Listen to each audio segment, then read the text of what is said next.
First of all, though, we're going to look at circuit structures.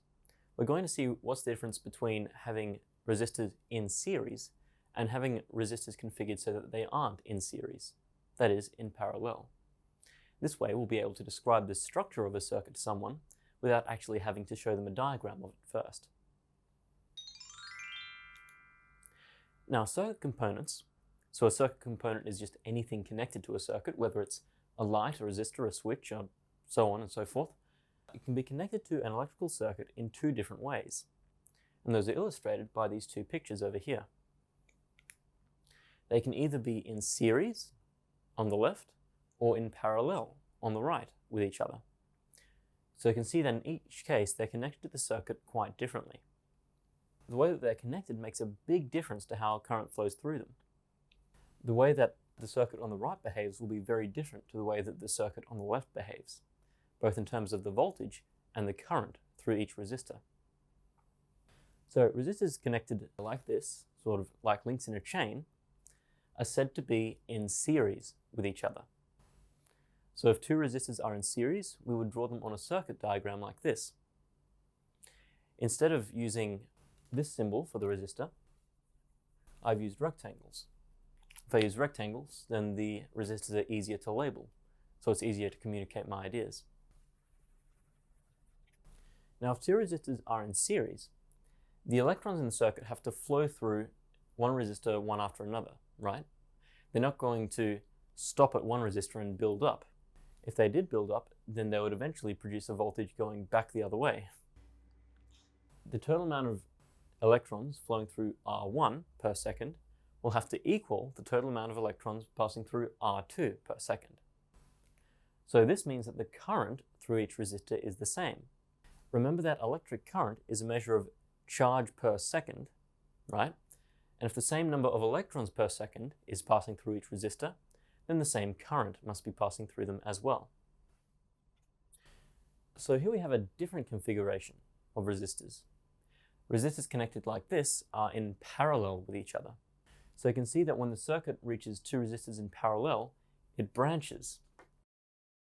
So the electricity has a choice of which branch it wants to go down.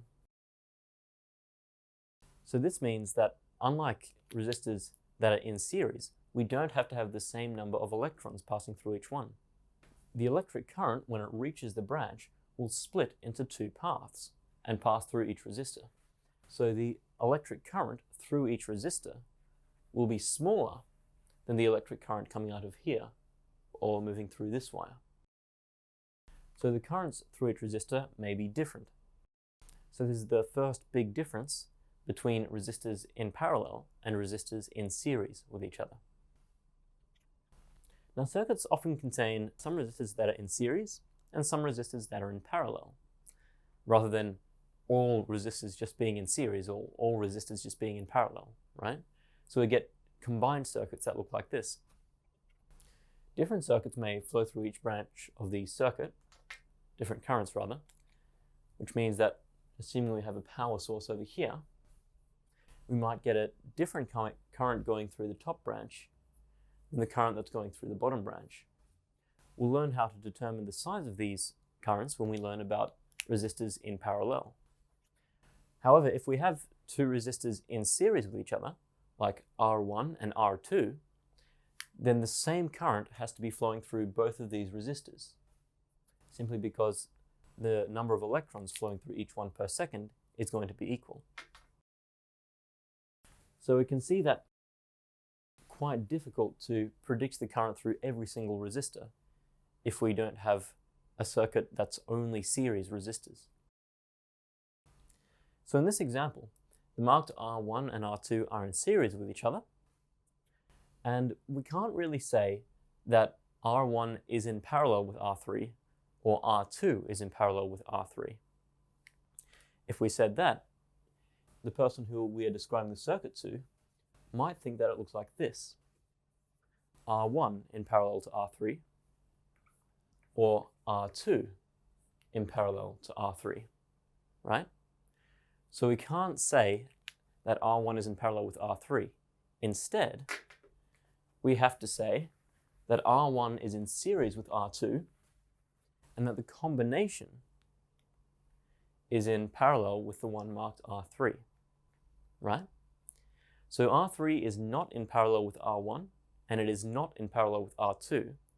Instead, it is in parallel with the combination of R1 and R2, where R1 and R2 are in series with each other. Now, if a circuit element breaks, and the circuit is a series circuit, then what will happen to the electrons flowing through the circuit? Well, the electrons will come out of the negative terminal, try to pass through R2, but fail, because they won't be able to jump across this gap in R2. There's no conductive materials in between. So this means that we can get no current flowing through R2. Because R2 is in series with R1, there can be no current flowing through R1 either. Make sense? What happens if we have the resistors in parallel instead? Well, in this case, when R2 breaks, there can be no current flowing through this branch of the circuit because the electrons can't make the jump between the two parts of R2. But because it's in parallel with R1, we don't have to have the same current through resistors R1 and R2. So current will quite happily pass through R1 and ignore R2 in a circuit where the resistors are in parallel. And this can be useful if, for example, you're building the wiring for a household.